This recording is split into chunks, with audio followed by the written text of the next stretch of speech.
Yeah. It's a convertible one. Right then.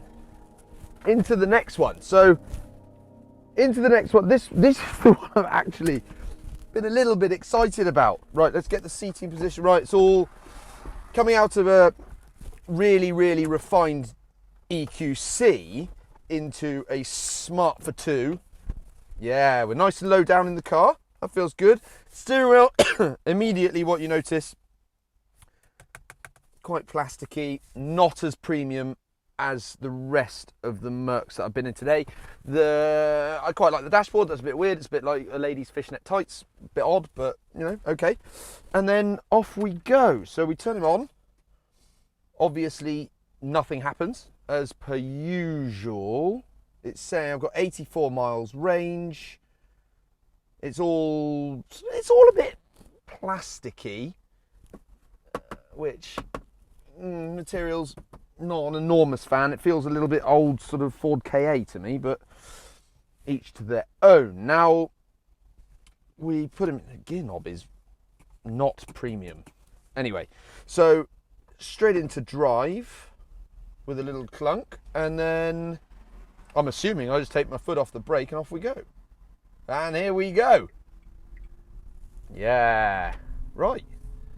So a little sort of boost gauge over here, bit sort of Fiat 500 up off, that sort of styly, which is quite cheap and plasticky, but sort of tells you what you're doing. And off we go. Well, it gets up to 50 miles an hour, no problem at all. That is, yeah, it just feels so much better than the engine-powered one. I think this is the sort of car that is perfect to be electrified.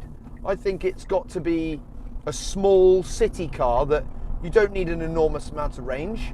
Here we go, I can want to get past this Kia. Lovely, off we go. 50 miles an hour. And it sits and cruises along. It's not too unrefined, it's quite quiet. There's obviously the usual wind noise and that sort of thing from outside, and the usual tyre noise that you get from an electric car because there's nothing else that's making noise. The ride is relatively plush. It's not too bad. It's a little bit sort of jiggly, but nothing too bad. Dynamically around this roundabout. Lovely bit of roundabout action in Milton Keynes. Off we go, and then yeah, it's all right. What a fun little car. Oh, I actually quite like this. I can sort of imagine if you need to go to the shops, or if you need to do 20 or 30 miles in a day, or 50 miles in a day, I wouldn't particularly want to use this on a motorway because it feels very small. It feels like my back is the crumple zone. But if you wanted to nip to the shops or go into town and all that kind of thing, you can do that no problem in this car, and you're saving the polar bears at the same time. What a wicked little car.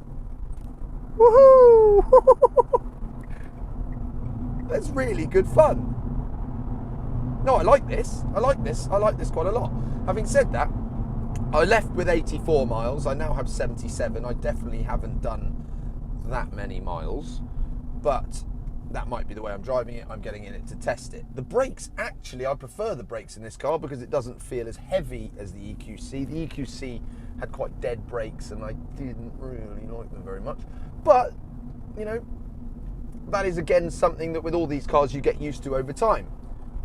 You want to drive it nice and slowly. We're sort of doing, what are we doing now? Doing 45 miles an hour. The seats are nice and comfortable. They're leather. They feel quite lovely. Get the nav on. That's all a bit old Amstrad to me. But that's all a bit funky. The graphics on the nav are a little bit iffy, but you know, it's as a car that you can go out and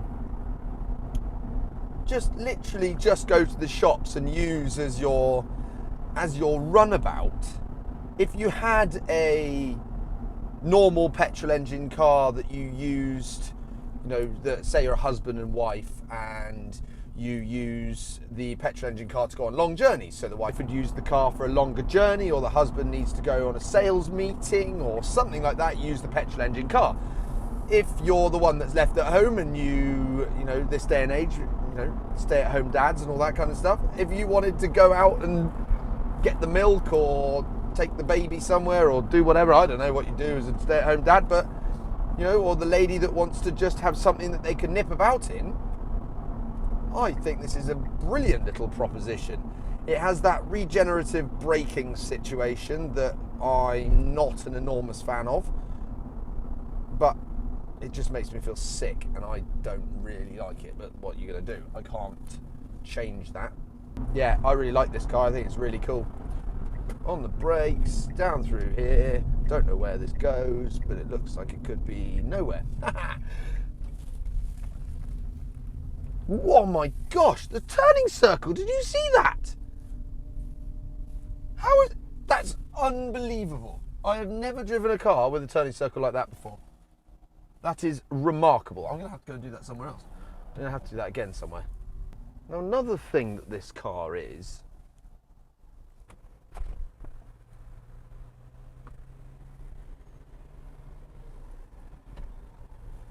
yeah, it's a convertible one. This just makes it even better. It's quiet. There's nothing going on in terms of engine. There's no gears to change, nothing like that. But I can take the roof off. What a cool little car.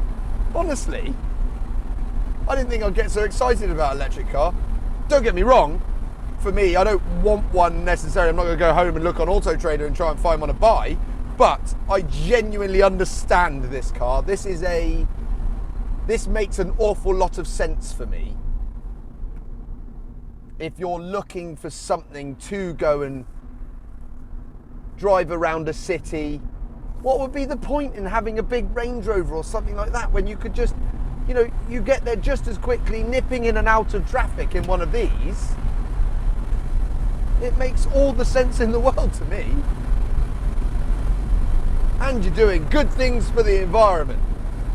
I imagine it costs absolutely nothing to power and to tax and to do anything with. It's a really clever little car, clever little idea that Mercedes and Smart have come up with here. Cool little car, this one. So as I said about the turning circle, watch this. So I'm down a lane here that a normal car, that is outrageous. That is absolutely unbelievable. I'm gonna have to do that again. So I'm on a normal road with a white line down the middle of it.